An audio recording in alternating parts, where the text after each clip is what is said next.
Welcome to Retirement Rescue Radio, a show specifically designed to help retirees and pre-retirees maximize their financial efficiency so you can live the retirement lifestyle you've always imagined.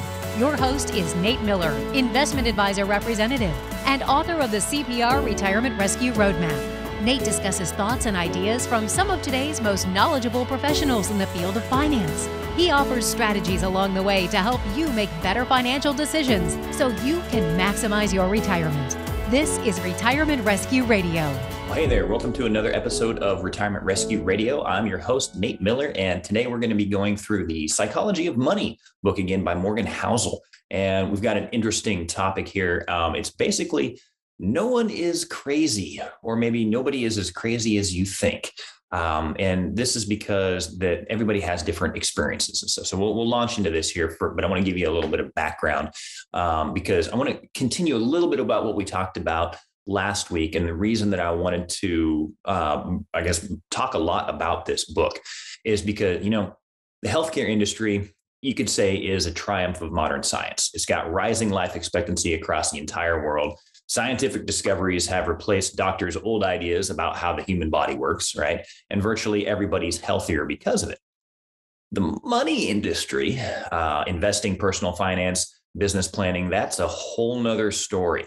Finance has, you could arguably say, it scooped up some of the smartest minds from top universities over the last 2 decades. Financial engineering, as a matter of fact, was the most popular major at Princeton School of Engineering a decade ago. But the question is there any evidence that has made us any better investors? And the author, has not seen any, really. Through collective trial and error over the years, we've learned how to become better farmers, better plumbers, advanced chemists. But has trial and error taught us to become better with our personal finances? Not much, right? I mean, are we less likely to bury ourselves in debt? Or are we more likely to save for a rainy day? Are we more likely to prepare for retirement than what we used to be? Are we more likely to have realistic views about what money does and doesn't do, for our happiness? And according to the author, he really hasn't seen any compelling evidence of any of that. And most of the reason why is that what we think about and what we're taught about money are ways that they're too much like physics with rules and law and not enough like psychology with emotions and nuance, right? And to me, that's about as fascinating as it is important because money is everywhere, all over the place. It affects all of us and confuses most of us. And everyone thinks about it a little bit differently, right? It offers lessons on things that apply to many areas of life, like risk, confidence, happiness. And few topics are more powerful magnifying glass that helps explain why people behave the way they do than money. It's one of the greatest shows on earth. That's what the author calls it, the greatest show on earth. And so my own appreciation for the psychology of money was shaped when I was a kid. A lot of you, like I said, if you've been listening to this podcast for a long time, my first memory of money was telling my mom that she could sell all my Ninja Turtle video cassettes if it would help out the farm. And there were a lot of other instances throughout my childhood that just kind of cemented that. As a matter of fact, I'm going to go through my second memory of money right now. I may have gone through that maybe once in a past episode, but my second memory of money actually involves my brother Josh, who works with me, and you've seen him on some of the podcast episodes or listen to him if you just listen to the audio portion. So a lot of you, if you are familiar with the program, the Book It Club, it was a program, I don't know if it's still going on, but they had partnered with Pizza Hut. That was fancy back when I was a kid. Pizza Hut was the fancy restaurant close to where I grew up. And so the Book It program incentivized kids to read because every time you would finish reading a book, you got a pin that you could put on your shirt, and the pin had some stars on it, and you would get a star sticker every time you finished a book. And if you filled up the pin, you could take that into Pizza Hut and they would give you a free personal pan pizza. So free pizza, who doesn't love that, right? So that's enough to incentivize this kid, right?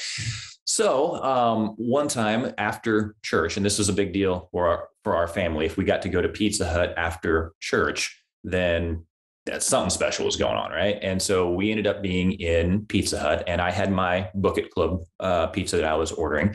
And Josh, who's about 18 months younger than me, he did not want the rest of the food that mom and dad had decided to order for my older two siblings. And I think we had maybe at that point one other younger sibling that was alive at that point. But they were going to order something for all of them. And Josh did not want whatever they were ordering. He wanted something specific and separate on his own.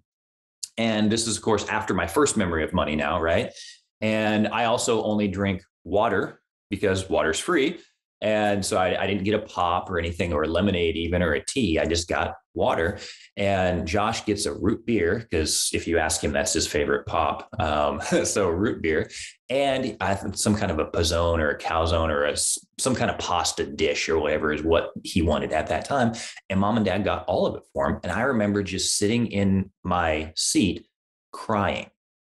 And of course, I'm not hurt. I'm like, nothing has happened. I haven't fallen out of my chair or anything. And so I remember mom and dad asked me what was wrong, and I didn't want to tell them why I was crying. And it was because I thought that they were basically being crazy with their money because they were buying something that I thought that we couldn't afford. And part of me also didn't think it was fair, because I was making the sacrifice of not having any pop at all because that was free, and then just only eating my free pizza when I could have wanted, more as well, or wanted to order more. And I didn't because of that. And so you can see how some of these experiences can shape someone's viewpoint on money. And so I feel like those experiences in some way have shaped why it is that I do what I do today. What's funny is engineers can determine the exact cause of a bridge collapse, because there's agreement that if a certain amount of force is applied to a certain area, that area is going to break, right? Physics isn't controversial. It's guided by laws. Finance is different. It's guided by people's behaviors, and how I behave might make sense to me, but it might look crazy to you or to anybody else, right?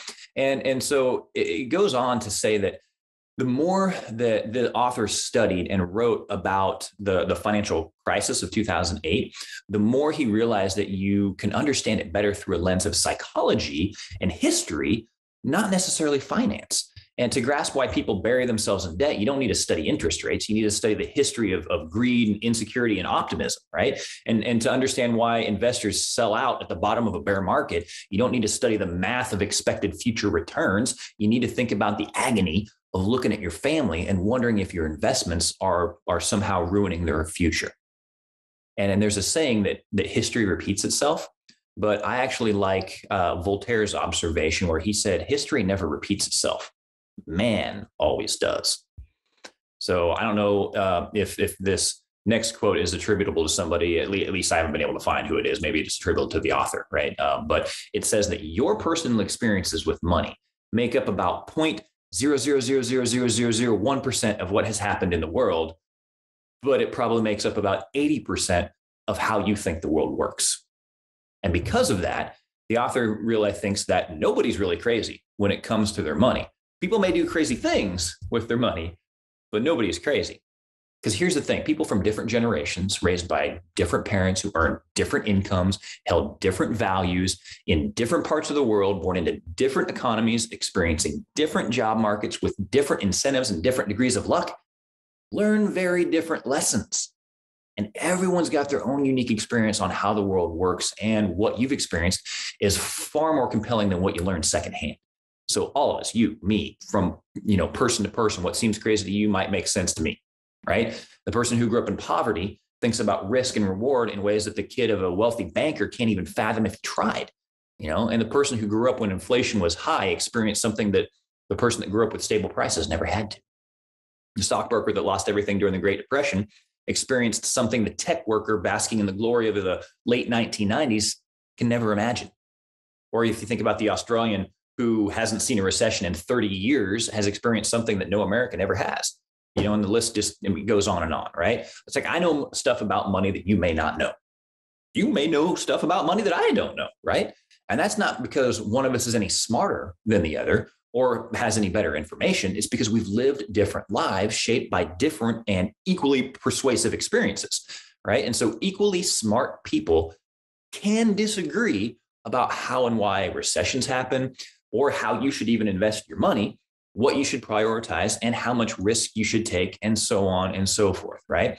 So I'm going to be a different advisor than someone else might be completely, right? And so my clients tend to really relate with my viewpoint, and so I can read about what it was like to lose everything during the Great Depression, but I don't have the emotional scars of those that actually experienced it, right? I grew up the way I grew up. Someone else might not have experienced that, or the person that actually did live through that depression cannot fathom why someone like me could come across as complacent about things like owning stocks, right? When we just see the world through different lenses.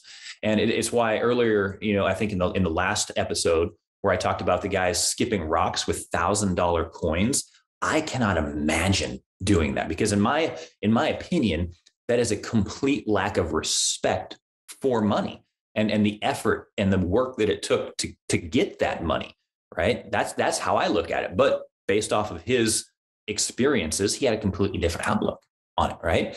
And so that's why studies have found that individual investors' willingness to bear risk depends on personal history, not intelligence, not education, not sophistication, just basically dumb luck of when and where you were born. So if you were born when inflation was high, you invested less of your money in bonds later in life compared to those who grew up when inflation was low. Or if you happen to grow up when the stock market was strong, you're going to invest more of your money in stocks later in life compared to those who grew up when stocks were weak. So no one should expect members of these groups to go through the rest of their lives thinking the same thing about inflation, the same thing about the stock market or unemployment, or ultimately just money in general, really. It's like nobody should expect them to respond to financial information the same way.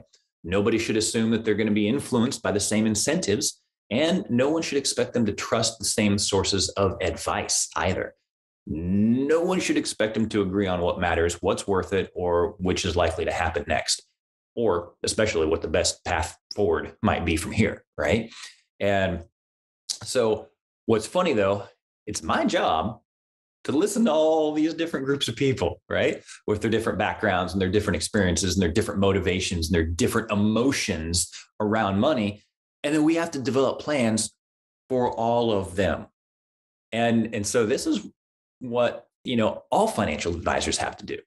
So, if they may not quite, quote, get you right off the bat, have a little grace, they're probably trying to figure out you just as much as you're trying to figure out us, right?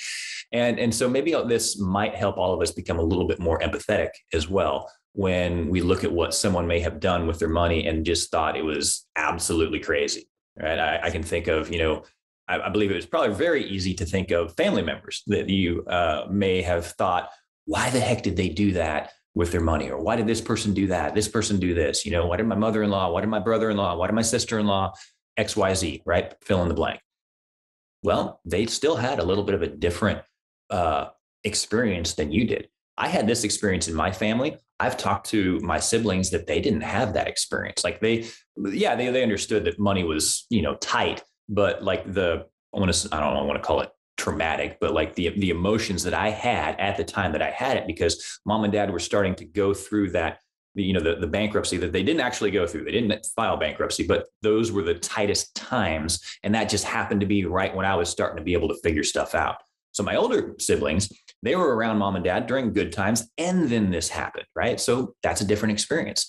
The other ones, maybe they were too young to understand that, and they'd already kind of climbed out of that before they really started understanding what was going on. So that specific time in my life was what caused my, psychology of money, really, and, I have a quote that I say a lot of times in my meetings, that sometimes the dollars and cents don't make sense. And it's this exact idea that, spreadsheets and algorithms, they don't account for the human element that needs to be taken into consideration when it comes to financial planning. And so if you want to work with someone that does understand this, please feel free to reach out. I mean, our calendar links in the show notes and the comments. We're always looking for more great people to become more great clients. And you know what? Maybe you can tell me your history with money so that I can understand you better. And you know what? I think that's pretty much it for this week. We'll just end on that note, right? And so thanks for tuning in, and keep on listening. And we're going to continue bringing you content to empower you to live the retirement you deserve. Take care.